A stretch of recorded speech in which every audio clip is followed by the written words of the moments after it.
Domestic logistic മാനേജ്മെന്റുമായിട്ട് ബന്ധപ്പെട്ട് രണ്ടാമത്തെ മൊഡ്യൂളിലെ second part video ആണ് ഇപ്പൊ നിങ്ങൾ കണ്ടുകൊണ്ടിരിക്കുന്നത്. അപ്പൊ ഇതിന്റെ ആദ്യ പാർട്ട് നിങ്ങൾ കണ്ടിട്ടില്ലെങ്കിൽ ആദ്യം ആ വീഡിയോ നിങ്ങൾ പോയിട്ട് കാണാം. അതുപോലെ തന്നെ നമ്മൾ ഇതിന്റെ ഫസ്റ്റത്തെ മൊഡ്യൂൾ പ്ലേലിസ്റ്റ് ആയിട്ട് താഴെ ഡിസ്ക്രിപ്ഷനിൽ നമ്മൾ കൊടുത്തിട്ടുണ്ട് ഇതിന്റെ ഒരു പ്ലേലിസ്റ്റ്. അപ്പൊ നിങ്ങൾ അതും പോയിട്ട് കാണേണ്ടതുണ്ട്. ഇനി നമ്മൾ ഡിസ്കസ് ചെയ്യാൻ പോകുന്നത് ടൈപ്പ് ഓഫ് ലോജിസ്റ്റിക് ഓപ്പറേഷൻസിനെ കുറിച്ചാണ്. അപ്പൊ നമുക്ക് നേരെ വീഡിയോയിലോട്ട് പോവാം. ടൈപ്പ് ഓഫ് ലോജിസ്റ്റിക് ഓപ്പറേഷൻ എന്തിനാണ് വിദ്യാർത്ഥികൾ പഠിക്കുന്നത്? നമ്മുടെ ലോജിസ്റ്റിക് ഓപ്പറേഷൻ സക്സസ്ഫുള്ളും എഫിഷ്യന്റും കോസ്റ്റ് ഇഫക്റ്റീവ് ആവാൻ വേണ്ടിയിട്ട് ഏത് വെഹിക്കിൾ ആണ് യൂസ് ചെയ്യേണ്ടത്, നമ്മൾ ഏത് വെഹിക്കിൾ യൂസ് ചെയ്യണം എന്നുള്ളത് മനസ്സിലാക്കാനാണ് ടൈപ്പ് ഓഫ് ലോജിസ്റ്റിക് ഓപ്പറേഷൻ നിങ്ങൾക്ക് പഠിക്കേണ്ടതായിട്ട് വരുന്നത്. ഇവിടെ നിങ്ങൾക്ക് സ്ക്രീനിൽ കാണാവുന്നതാണ്. നമ്മൾ ആദ്യം ഡെഫിനിഷൻ കൊടുത്തിട്ടുണ്ട്, അതുപോലെ തന്നെ വെഹിക്കിൾ സ്യൂട്ടബിലിറ്റി, ക്യാരക്ടറിസ്റ്റിക്സ്.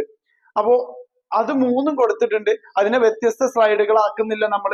അപ്പോൾ ടൈപ്പ് ഓഫ് ഓപ്പറേഷൻസിൽ ഒന്നാമതായിട്ട് നമുക്ക് മനസ്സിലാക്കാനുള്ളത് ഫുൾ ട്രക്ക് ലോഡിനെ കുറിച്ചിട്ടാണ്. ഇത് എക്സാമിന് ചോദിക്കാൻ ചാൻസ് ഉള്ള ഒരു ക്വസ്റ്റ്യൻ. എന്താണ് FTL എന്ന് പറയുന്നത്? സിലബസിൽ സ്പെസിഫിക് ആയിട്ട് തന്നെ മെൻഷൻ ചെയ്തിട്ടുണ്ട് FTL. അപ്പോൾ ഫുൾ ട്രക്ക് ലോഡ് എന്ന് പറഞ്ഞാൽ ആദ്യം അതിന്റെ ഡെഫിനിഷൻ നമുക്ക് പരിചയപ്പെടാം. നിങ്ങൾക്ക് സ്ക്രീനിൽ കാണുന്നുണ്ടാവും. The entire vehicle is dedicated to a single customer shipment. അതായത് മൊത്തം വെഹിക്കിളും ഒരൊറ്റ വ്യക്തിന്റെ ഓർഡർ എത്തിക്കാൻ വേണ്ടിയിട്ടാണ് യൂസ് ചെയ്യുന്നത്. ഒന്നുകൂടെ മനസ്സിലാവുന്ന രീതിയിൽ പറയുകയാണെങ്കിൽ, നിങ്ങളൊരു വെഹിക്കിൾ, വലിയൊരു കണ്ടെയ്നറോ ഒരു വെഹിക്കിളോ നിങ്ങളുടെ മനസ്സിൽ സങ്കല്പിക്കുക. അതില് ഈ ലോഡ് ചെയ്തിട്ടുള്ള എല്ലാ ഗുഡ്സും ഒരൊറ്റ അഡ്രസ്സിലോട്ടാ പോകുന്നത്. അങ്ങനെ ഒരു വ്യക്തിക്ക് മാത്രം എൻറ്റയർ വെഹിക്കിള് ഡെഡിക്കേറ്റ് ചെയ്യുന്നതിനെയാണ് ഫുൾ ട്രക്ക് ലോഡ് എന്ന് പറയുന്നത്. ഇനി അതിന്റെ വെഹിക്കിൾ സ്യൂട്ടബിലിറ്റിയിലോട്ട് പോവുകയാണെങ്കിൽ ആർട്ടിക്കുലേറ്റഡ് ട്രക്സുകളും ലാർജ് ട്രക്സുകളുമാണ് നമ്മൾ ഇതിന് ഉപയോഗിക്കുന്നത്. ഇത് മനസ്സിലാവുന്നില്ല എന്നുണ്ടെങ്കിൽ, ആർട്ടിക്കുലേറ്റഡ് ട്രക്സും ലാർജ് ട്രക്കുകളും നിങ്ങൾക്ക് മനസ്സിലാവുന്നില്ല എന്നുണ്ടെങ്കിൽ, നമ്മൾ പാർട്ട് 1 ഒരു വീഡിയോയിൽ ഇത് എക്സ്പ്ലെയിൻ ചെയ്യുന്നുണ്ട് വിത്ത് പിക്ചേഴ്സ്. അപ്പൊ നിങ്ങൾ അത് പോയിട്ട് കാണണം. ഇനി അതേപോലെ തന്നെ ഈ ഒരു ഫുൾ ട്രക്ക് ലോഡിന്റെ, അഥവാ നിങ്ങളൊരു കസ്റ്റമർക്ക് മൊത്തമായിട്ടും ഒരു വെഹിക്കിൾ അസൈൻ ചെയ്ത് കൊടുക്കുകയാണ്, അദ്ദേഹത്തിന്റെ ഗുഡ്സ് എത്തിക്കാൻ വേണ്ടിയിട്ട് മൊത്തം ഒരു ഒറ്റ വെഹിക്കിളിൽ എത്തിക്കുകയാണെങ്കിൽ അതിന്റെ ക്യാരക്ടറിസ്റ്റിക്സ് എന്തൊക്കെയാന്നുള്ളതാ. അപ്പൊ അതിന്റെ ക്യാരക്ടറിസ്റ്റിക്സിൽ ഒന്നാമത്തത് പറയുന്നത് ഫാസ്റ്റർ ട്രാൻസിറ്റ് ടൈംസ്. അതായത് ഈ ഗുഡ്സ് പെട്ടെന്ന് എത്തും. കാരണം ഇതില് വേറെ കസ്റ്റമേഴ്സിന് ഇടയിൽ പ്രോഡക്ട്സ് കൊടുക്കേണ്ടതില്ല, ഒറ്റ കസ്റ്റമറിലോട്ടാ പോകുന്നത്. അപ്പൊ faster transit times. Then direct delivery നമുക്ക് എൻഷുർ ചെയ്യാൻ പറ്റുന്നു, നേരിട്ട് ആ ഗുഡ്സ് എത്തിക്കാൻ കഴിയുന്നു. ലെസ് ഹാൻഡ്ലിങ്, നമുക്ക് ഇടയ്ക്ക് ലോഡിങ് ആൻഡ് അൺലോഡിങ് ആവശ്യമില്ല. ലോഡ് ചെയ്ത് കഴിഞ്ഞാൽ ഒരു അഡ്രസ്സിൽ നിന്ന് ലോഡ് ചെയ്ത് കഴിഞ്ഞാൽ ഡിപ്പോന്ന് ലോഡ് ചെയ്ത് കഴിഞ്ഞാൽ അത് അൺലോഡ് ചെയ്യുന്നത് മറ്റൊരു അഡ്രസ്സിലാണ്. അതിനിടയിൽ നമുക്ക് പല അഡ്രസ്സിൽ ഇത് ഡെലിവർ ചെയ്യപ്പെടേണ്ടി വരുന്നില്ല. അതേപോലെ തന്നെ ലാർജ് വോളിയം ഗുഡ്സ് ആണെങ്കിൽ മാത്രമേ ഇത് സ്യൂട്ടബിൾ ആവുള്ളൂ. ഒരു വെഹിക്കിൾ മൊത്തം കൊടുക്കുകയാണെങ്കിൽ അദ്ദേഹം കസ്റ്റമർ ഓർഡർ ചെയ്യുന്ന ഒരു ക്വാണ്ടിറ്റി എന്ന് പറയുന്നത് ഒരു ഹ്യൂജ് സൈസ് ആയിരിക്കണം, ഒരു ലാർജ് ക്വാണ്ടിറ്റി ആയിരിക്കണം അദ്ദേഹം ഓർഡർ ചെയ്യേണ്ടത്. അതേപോലെ തന്നെ മോസ്റ്റ് കോസ്റ്റ് ഇഫക്റ്റീവ് ആണ് ഇത്. കാരണം ഇതിനുള്ള ഫ്യൂവല്, അതേപോലെ തന്നെ ഈസി ആയിട്ട് നമുക്ക് ഇതിന് ഹാൻഡ്ലിംഗ് ചാർജസ് വരുന്നില്ല. അതുകൊണ്ട് തന്നെ ഇത് കോസ്റ്റ് ഇഫക്റ്റീവ് ആണ്. അപ്പൊ ഫുൾ ട്രക്ക് ലോഡിന്റെ ഡെഫിനിഷൻ നിങ്ങൾ മനസ്സിലാക്കി, അതിന്റെ വെഹിക്കിൾ സ്യൂട്ടബിലിറ്റി നിങ്ങൾ മനസ്സിലാക്കി, അതിന്റെ ക്യാരക്ടറിസ്റ്റിക്സ് ഇപ്പൊ നിങ്ങൾ മനസ്സിലാക്കി. ഇനി മറ്റൊരു ടൈപ്പ് ഓഫ് ഓപ്പറേഷനിൽ വരുമ്പോൾ ഫുൾ ട്രക്ക് ലോഡ് കഴിഞ്ഞു കഴിഞ്ഞാൽ അതിന് നേരെ ഓപ്പോസിറ്റ് ആയിട്ട് വരുന്നതാണ്. അതായത് less than truck load, LTL എന്ന് പറയുന്നത്. ഇപ്പൊ സ്ക്രീനിൽ നിങ്ങൾക്ക് കാണാവുന്നതാണ്. അതുമായിട്ട് ബന്ധപ്പെട്ട വാഹനങ്ങളുടെ പിക്ചേഴ്സ്. സാധാരണ ഇത്തരം വാഹനങ്ങളാണ് അതിനുവേണ്ടി ഉപയോഗിക്കുന്നത്, ലെസ് ദാൻ ട്രക്ക് ലോഡ് പർപ്പസിന് വേണ്ടിയിട്ട്.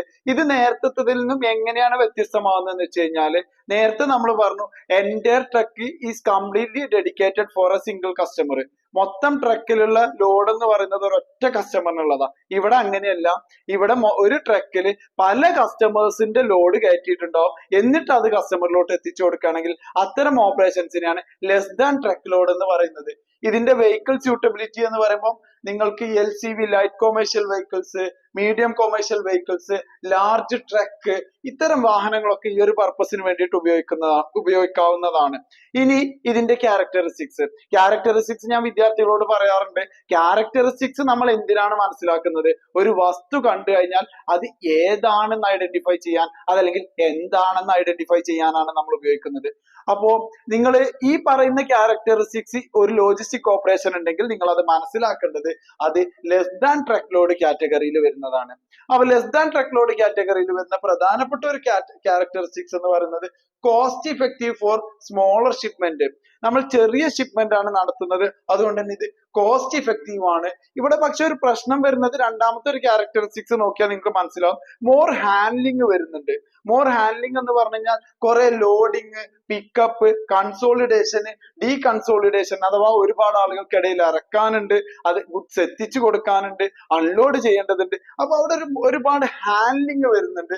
അതുകൊണ്ട് തന്നെ ലോങ്ങർ ട്രാൻസിറ്റ് ടൈം നമ്മൾ LTL sorry large truck load പറഞ്ഞ സമയത്ത് നമ്മൾ പറഞ്ഞിരുന്നു, അതായത് ഇതിന് ടൈം എഫിഷ്യൻസി ഉണ്ടെന്ന്. പക്ഷെ ഇവിടെ വരുന്ന സമയത്ത് ഒരു വാഹനത്തിൽ ഒരുപാട് കസ്റ്റമേഴ്സിന്റെ പോകുന്നുണ്ട്. അപ്പൊ ആ ഒരു അഡ്വാൻറ്റേജ് നമ്മൾക്ക് ഇവിടെ കിട്ടിക്കൊള്ളണമെന്നില്ല. അതുപോലെ തന്നെ it require efficient hub and spoke or cross docking operation. ആ ക്രോസ് ഡോക്കിംഗ് എന്താന്നുള്ളത് നമ്മൾ നെക്സ്റ്റ് ആയിട്ട് നമ്മൾ പറയും. അപ്പോ ഇത്രയാണ് ഇതിന്റെ ക്യാരക്ടറിസ്റ്റിക്സ്. അപ്പോ ടൈപ്പോ ലോജിസ്റ്റിക് ഓപ്പറേഷനിൽ നമ്മൾ രണ്ടെണ്ണം പഠിച്ചു, ഫുൾ ട്രക്ക് ലോഡും ലെസ് ദാൻ ട്രക്ക് ലോഡും. ഇനി മൂന്നാമതായിട്ട് പറയുന്നത്, അപ്പൊ ചെറിയ ചെറിയ കാർഗോസ് നമ്മൾ ഫ്ലിപ്കാർട്ടിലും ആമസോണിലും ഒക്കെ യൂസ് ചെയ്യുന്ന കാർഗോസ് എത്തിക്കുന്ന ലോജിസ്റ്റിക് ഓപ്പറേഷനെ നമ്മൾ എന്ത് പേരിലാണ് വിളിക്കുക? അതാണ് ഇനി ഡിസ്കസ് ചെയ്യാൻ പോകുന്നത്. അത്തരത്തിലുള്ള ലോജിസ്റ്റിക് ഓപ്പറേഷൻ നമ്മൾ വിളിക്കുന്നത് പാഴ്സൽ ഓർ കൊറിയർ സർവീസ് എന്നാണ്. അപ്പൊ അതിന്റെ ഡെഫിനിഷൻ നിങ്ങൾക്ക് ഇപ്പൊ സ്ക്രീനിൽ കാണാൻ കഴിയും. ഹാൻഡ്ലിംഗ് സ്മോൾ ഇൻഡിവിജ്വൽ പാക്കേജസ്, ചെറിയ ചെറിയ പാക്കേജസ് ഓരോ വ്യക്തികളുടേത് ഹാൻഡിൽ ചെയ്യുന്നതിനെയാണ് നമ്മൾ ഫുഡ് ഓർഡർ ചെയ്യുന്നത്, നമ്മൾ ഡ്രസ് ഓർഡർ ചെയ്യുന്നത്.